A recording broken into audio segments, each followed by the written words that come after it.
Aortic valvuloplasty, also known as balloon aortic valvotomy, is the widening of a stenotic aortic valve using a balloon catheter inside the valve. The balloon is placed into the aortic valve that has become stiff from calcium buildup. The balloon is then inflated in an effort to increase the opening size of the valve and improving blood flow.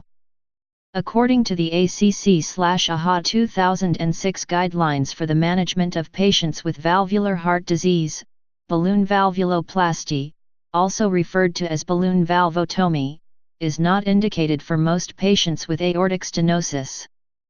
The preferred alternative, if available, is aortic valve replacement. However, the guidelines noted specific settings in adults in which balloon valvotomy can be considered as a bridge to surgery in hemodynamically unstable patients who are at high risk for aortic valve replacement.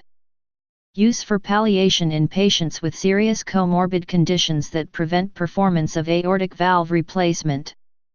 In addition, there are two other settings in which balloon valvotomy has been considered as a bridge to delivery to symptomatic pregnant women, in patients who require urgent non-cardiac surgery.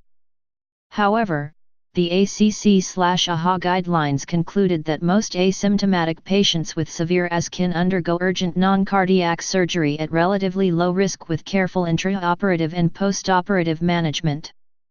Recent improvements in both balloon technology and procedural technique may lead to a resurgence in the clinical application of balloon valvuloplasty.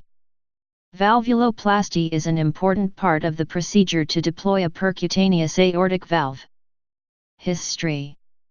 The first two percutaneous ultrasound-guided fetal balloon valvuloplasties, a type of in utero surgery for severe aortic valve obstruction, were reported in 1991. Please subscribe and thanks for watching.